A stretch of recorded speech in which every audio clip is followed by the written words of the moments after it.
ارمي الصبر على قلبي، ارمي الصبر على قلبي يا الله. الصبر من عندك، الصبر من عندك يا الله، الصبر من عندك يا الله. اللهم اني استودعتك خيارك، اللهم اجرني في مصيبتي واخلفني خيرا منها يا الله. کوئی مسیحا ادھر بھی دیکھے، کوئی تو چارہ گری کو اترے. افق کا چہرہ لہو سے تر ہے، زمین جنازہ بنی ہوئی ہے. امت مسلمہ ایک طرف تم اپنی افطاریوں اور بڑے بڑے نواء اقسام کے دسترخوان سجانے میں مصروف ہو، عید کی تیاریاں کرنے میں مصروف ہو، دوسری طرف فلسطین کی بیٹیوں کی عزتیں لوٹی جا رہی ہیں. وہاں وہ عین الصلاح الدین اور صبر کی دعائیں مانگ رہی ہیں.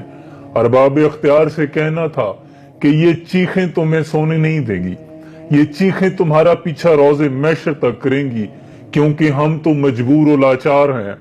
تمہارے پاس تو اختیار تھا، تم تو صاحب طاقت اور مرتبہ تھے، تمہاری آواز کا قد بھی بلند تھا، لیکن تم خاموش تماشائی بنے دیکھتے رہے. یہ فلسطین کی وہی بچیاں ہیں جب پاکستان جس روز ایٹمی طاقت بنا تھا، ان بچیوں نے فلسطین کی گلیوں میں شمع روشن کی تھی. تمہارے نام کے ترانے پڑے تھے کہ اب شاید ہماری عزتوں کی طرف کوئی میلی آنکھ سے نہیں دیکھے گا، لیکن وہ نہیں جانتی تھی حمیت نام تھا جس کا گئی تیمور کے گھر سے.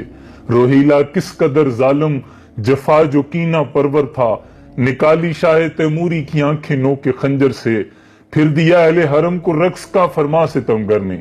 یہ انداز ستم کچھ کم نہ تھا آثار معیشت سے. پھر رکھا خنجر کو آگے، پھر کچھ سوچ کر لیٹا، تقاضا کر رہی تھی نیند گویا چشم عامر سے. پھر اٹھا اور تیموری حرم سے یوں لگا کہنے، شکایت چاہیے نہ تم کو کچھ اپنے مقدر سے. میرا مسند پہ سو جانا بناوٹ تھی، تکلف تھا کہ غفلت دور ہے شان سفران لشکر سے. میرا یہ مقصد تھا اس سے کہ کوئی تیمور کی بیٹی مجھے غافل سمجھ کر مار ڈالے میرے خنجر سے. مگر افسوس یہ راز آخر کھل گیا سارے زمانے پر. حمیت نام تھا جس کا گئی تیمور کے گھر سے.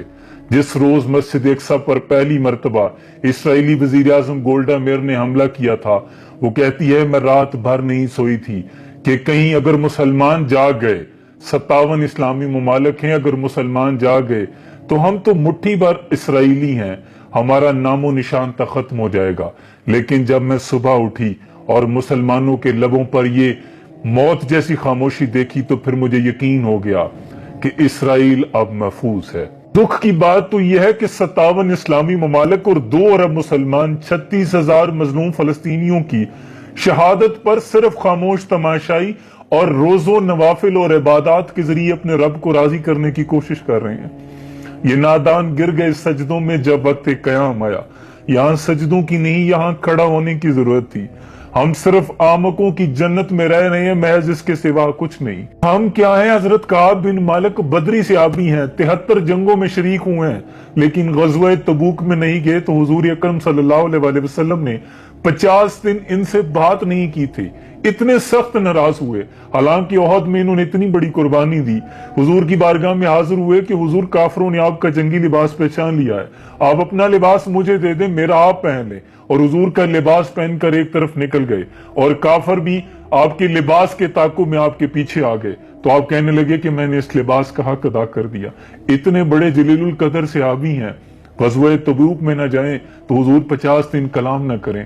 میں اور آپ اپنے ایمان کا محاسبہ خود